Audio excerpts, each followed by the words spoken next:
আপনারা দেখছেন final exposure, সবার সাথে সত্যের পক্ষে। শীত ঘুম সেরে গর্ত থেকে বেরিয়ে পড়ছে বিষধর নির্বিষ সব ধরনের সাপ। এবার সেই সব সাপের সঙ্গে পরিচয় করিয়ে দিচ্ছেন দত্তপুকুরের অদিতি গায়েন।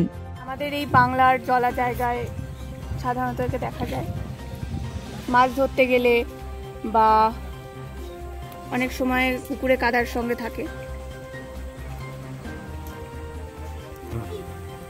এর একটা ফ্যাক্ট বলি আপনাদের, এই সাপ হচ্ছে ওভোভিভিপারাস প্রজাতির, অর্থাৎ এরা ডিম পারে না, এরা বাচ্চা প্রসব করে। এদের পেটের ভেতরের ডিম অপসারিত হয়ে বাচ্চার জন্ম দেয় এরা।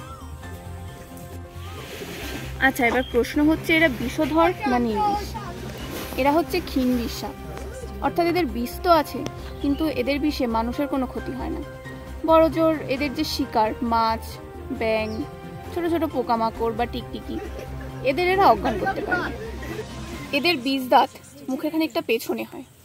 বিষধর সাপের বীজ দাঁত যেমন মুখের সামনে হয়, এদের হয় মুখের খানিকটা পেছন দিকে, তাই এরা মানুষকে ঠিকঠাকভাবে কামড়াতে পারে না।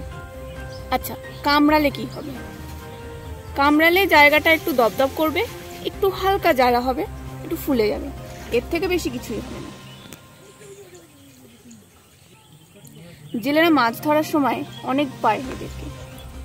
এখানে বাচ্চারা মাছ ধরছিল আর অনেকগুলো সাপ ছুঁড়ে ছুঁড়ে ফেলেছে। আমাকে বলছিল যে এরকম সাপ পাওয়া যায় এখানে, তো আমি বলেছি ছুটতে না, আমাকে দিতে, আমি অন্তত এর সম্বন্ধে কিছু বলতে পারবো।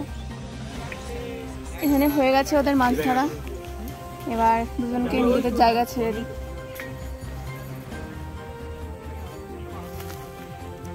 যাও, টাটা, সাবধানে থেকো।